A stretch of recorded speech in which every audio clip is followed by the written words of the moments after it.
Hello, and welcome back to the Guitar Reliquary.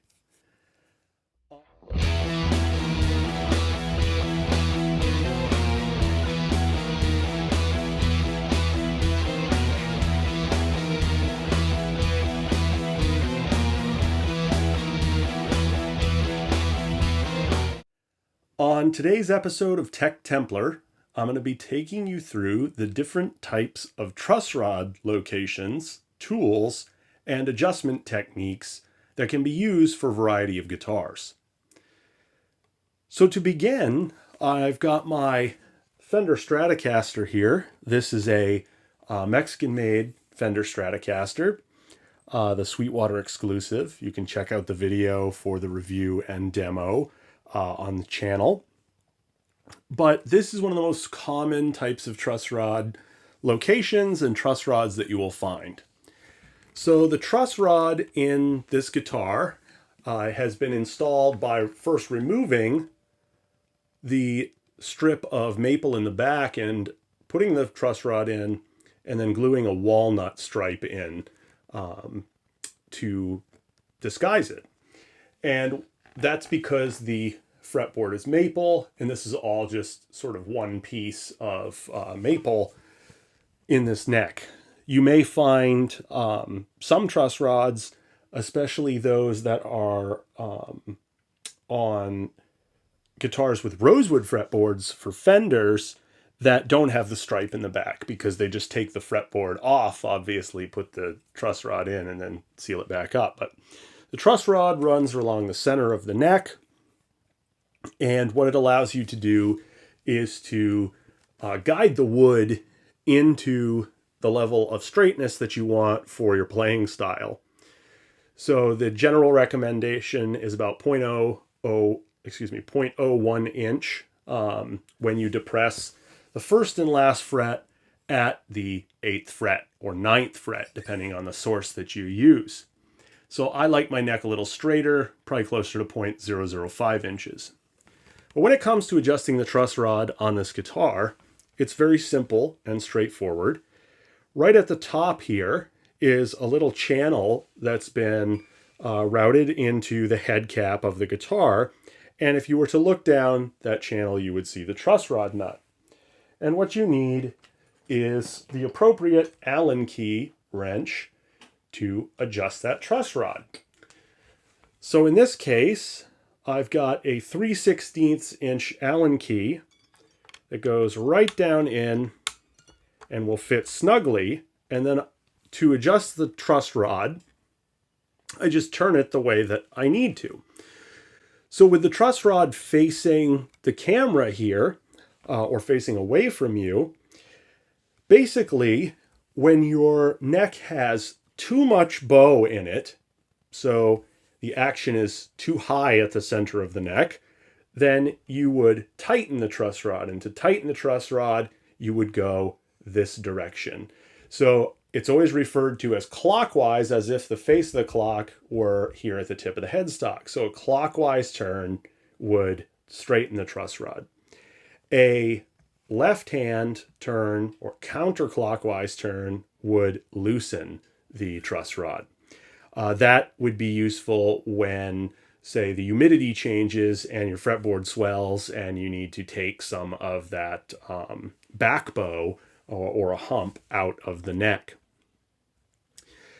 So this guitar, like most Mexican made Fender Stratocasters and Telecasters, has a two-way truss rod, which means that it not only can be tightened in this direction to force the neck into a back bow, but in the other direction to force it into a bow. So it really allows for the maximum range of adjustment for the guitar's action. So two-way truss rods are very common now. They're a modern solution to a very age-old problem since truss rods began being installed in guitars in the early 1950s. Installed in solid body guitars in the early 1950s with Fender's Telecasters. So that's one method. Now, the amount of adjustment that you need is dependent upon how much bow already exists in your neck. So I would advise you to capo the first fret, put your finger at the last fret, and then just use a feeler gauge at the 8th fret on the bass side to determine how much relief you have.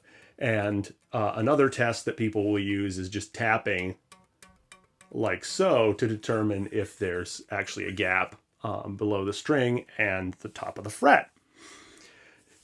The whole idea is that your fretboard, that your frets are level and that the amount of bow will control the playability of it more than anything else. Some people who are heavy-handed find that they need more relief because their frets, their notes and their frets will buzz at the lower registers if they don't have enough relief for the oscillation of the string. And other people might need a straighter neck or prefer a straighter neck for ease of playability, or they have a very light touch. I have a heavy right hand, and I like a low action and a straight neck. I don't let the buzz bother me as much as it used to, since most of the time you can only hear it unplugged. But that's a Fender Mexico truss rod and how you would adjust that. The next type of truss rod that Fender and other manufacturers use is the butt adjust truss rod via a thumb wheel. So on this Music Man Steve Morse, the truss rod adjustment is down here at this end, and this is common amongst all Ernie Ball guitars in terms of adjusting the action. You'll also find this on many Charvels, Jacksons, the EVH models, the PVHP2, and some of their other boutique guitar manufacturers. So whereas I used an Allen key for the last one to adjust the truss rod, I actually have a specialized tool that Ernie Ball sells, this Ernie Ball Music Man truss rod adjustment tool, and I can just slide that into one of the holes and then adjust my truss rod. So since this is at the opposite end of the neck as the Fender truss rod adjustment, pushing away from me in the playing position will actually tighten the truss rod and take out bow, and then moving it back towards me will introduce more bow, so it will lessen the tension on the neck. So this guitar actually only has a single action truss rod. So a single action truss rod is in contrast to a dual action truss rod, where you can actually introduce that appropriate amount of bow or back bow in either direction. And this one only allows you to introduce back bow or to counteract the tension of the strings in that manner. If it is installed properly and the wood is appropriately seasoned, you will have no issues with a single action truss rod. And in fact, all vintage guitars came with single action truss rods, and many of them are still playable today, as you've seen in all the famous videos of Greenie and other Les Pauls. So that's another type of truss rod and the tool that you need to adjust it. So the third type of truss rod is that found on Gibson guitars. So on Gibson guitars, you have the truss rod nut at the top of the headstock, and you need to actually remove the truss rod cover to gain access to it. So removal of the truss rod cover is as simple as taking out the screws that are in that, sorry, I can't find my screwdriver, the screws that are holding it on. And I actually do something that is going to make a lot of people who are watching this cringe. I don't actually take the truss rod cover entirely off. Instead, I take the bottom screw out and then loosen the top one so that the truss rod cover can be slid to the side to gain access to the truss rod nut. Now, what you'll notice about the truss rod nut on this versus the truss rod nut on the Fender is that it is protruding outward from the neck. And that requires a tool similar to this, which is sort of this L-shaped basically wrench that can sit over the top of the truss rod nut. And so what you can do is you can slide your truss rod cover out of the way and then just affix this, and this is a really old one that I've had forever, affix it to the top of the nut. And then the adjustment process is the same as with the fender. If you want to take bow out, you would tighten it, so you would pull it towards you, and then if you wanted to introduce bow, you would turn it away from you. Gibsons come with single action truss rods because that is historically accurate for the Gibson brand. It's one thing, in my opinion, that Epiphone has over Gibson is that Epiphone utilizes the two-way truss rods in their guitars, and they are adjustable via an Allen wrench, not quite this thick, but an Allen wrench similar to how the fenders are adjusted. Okay, so just reaffix this before I put it back and forget about it. The next truss rod is found in a headless guitar. So some headless guitars have the wheel similar to the Ernie Balls or the Van Halens. Some will actually have a truss rod channel between the string lock and the nut. In the case of Mayones, their truss rod solution is very elegant. At the top of the metal piece that's affixed to the neck, it has a hole, and that hole is where you can insert your 3/16 inch. Oh, wait, no, I was wrong. Where you can insert your 4mm, not 3/16 inch, your 4mm Allen wrench. And then it works the same way as the other headstock adjust truss rods, where turning it this way, clockwise, will tighten it, and away will loosen it. This also has a two-way truss rod, and I believe that the Hydras also come with dual titanium reinforcement rods in the neck to keep the neck stable. And I've talked about how stable the neck is on this guitar in the video that I did reviewing it. So same principle as the other headstock adjust truss rods. So the last one is the most complicated to adjust, in my opinion, which is another vintage accurate design, and that is the Fender butt adjust truss rod. So the butt adjust truss rod on vintage maple neck and rosewood neck Stratocasters and Telecasters requires that you actually remove the neck most of the time. Some guitars actually have channels here in the wood that allow you to just take the pick guard and slide the pick guard down and use a specialized tool, like this one sold from Stuart McDonald, to adjust the truss rod of the guitar. In the case of this Eric Johnson model, it requires that you actually take the neck off all the way. So I'm not going to take the neck off because it doesn't need a truss rod adjustment, but the next time that it does, I will give you a video showing how to do that. But effectively, you just loosen these 4 screws to the point that it releases the neck. And the way that I do that is I actually lay the guitar flat and I put my knee right under the neck joint. And what that does by having my knee right under the neck joint is make sure that the neck does not like fall out of the guitar before the screws are loosened all the way, because I don't want this going anywhere. And I generally do it in an X pattern where I'll start by releasing this one, then releasing this one, then I'll come over and release this one, and then finally this one. After that, sometimes I'll take the whole neck plate assembly off and then just slide the neck out of the guitar. Sometimes it'll give a little resistance, especially if it has a nice tight neck fit like this one does, and the neck is finished in lacquer like this one is. And once I've taken that off, I'll just use this tool from StewMac, or I can even use a screwdriver. I have the Ernie Ball screwdriver here that I showed in my Eddie Van Halen video.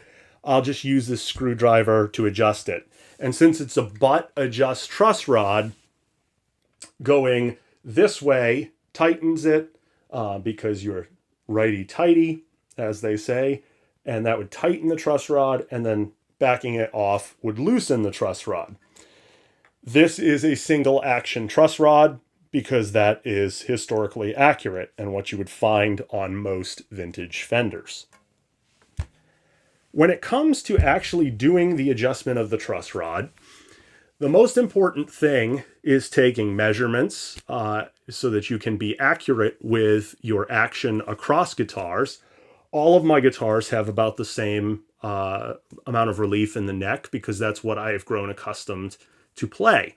When I play a guitar in a store, I immediately, first thing I do is check the neck relief because that will allow me to determine whether or not the high action I'm feeling is because they're trying to disguise poor fretwork with the guitar, or if the guitar just hasn't been adjusted to suit a player's needs. And in my case, I sometimes will even bring a truss rod tool, truss rod wrench with me, especially when I go to Guitar Center, because they don't care for their instruments in the ways that other retailers do. And I will politely ask the salesman to either adjust the neck or to supervise as I adjust the neck to what I want so that I can assess whether or not I want to purchase the guitar. And since I've done a bit of business at Guitar Center, my salesman is very accommodating with that. So having the right tool, I also keep various multi-tools around. So I have this Ibanez one that I've had for, oh God, probably 15 years. The guitar that it came with is long gone, but I've kept the tool because it's metric, and a lot of my tools are Imperial from the Gibson USA or Ernie Ball or what have you. So I keep a metric set handy for when my Imperial set of tools is not doing the job. It's critically important that you use the right tool to adjust the truss rod, because if you strip out the truss rod nut, then you are in for very costly repair, unless you are qualified to remove the truss rod nut yourself with some of the extractor tools that StewMac sells. It's not a job that I would take on very lightly, so I always make sure that I use the appropriate tool for that. When it comes to doing the actual truss rod adjustments, taking the measurements, having the correct tool are two parts of it, but the third part of it is exercising care in your adjustments. So when I adjust a truss rod on any guitar except this style, the vintage Fender style is tricky because you have to reattach the you have to reattach the neck and string it up to tension to see what your adjustment has done. But for any other guitar, I'll start with about a quarter turn. And I know that literature often recommends an eighth of a turn, but when I first get a guitar, a quarter turn is usually necessary to get it close to playable. And then a lot of literature also suggests waiting 24 hours before making additional adjustments. I don't do that. I find that your adjustments are instant for the most part if the guitar is well made, and that what you're going to see the next day is about the same playability as you had that day, give or take maybe 0.001 of an inch. And I'm willing to deal with that and make even minor adjustments the next day if I need to keep the guitar playing well when I want to play it. As far as adjusting truss rods, there's really no need to be that concerned with it. Out of the hundreds of guitars that I've handled and adjusted the truss rods on, between, music stores, my own collection, my friends, my dad, I've only ever broken one truss rod. And I know you're reeling back in horror at that thought of me breaking a truss rod. It was actually a guitar I bought on Reverb, and the neck was warped. It had a permanent bow in it.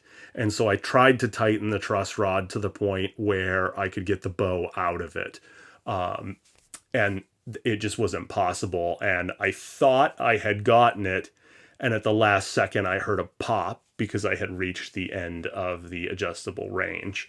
And at that point, the truss rod was no good. It was fine for me because I had already gotten a reimbursement from Reverb for what the cost of a replacement neck would be. So I was just trying to recover that neck in case that I could keep it. But it was not possible because of the extensive misuse and lack of care that the guitar had received. So one of the things that I always make sure to do is keep my truss rods adjusted how I want them. So you see in the videos, I've got my guitars out in my room. That means they're more subject to environmental changes in humidity and temperature than if they were kept in their cases. But I also like to monitor them and make sure they're not being left for long periods of time with a back bow or a bow in the neck, because the wood will assume that shape over time. And once you've got a permanent bow in the neck, it's very hard to get it out. Same way with a permanent back bow. So I like to make sure that all my guitars have my optimum neck relief, be whatever, amount of adjustment that means, because I want them to remain in the same state of playability for me for as long as possible. So I do every week check all my guitars, check all their truss rods. If there are drastic changes in humidity or temperature, I'll check them more frequently.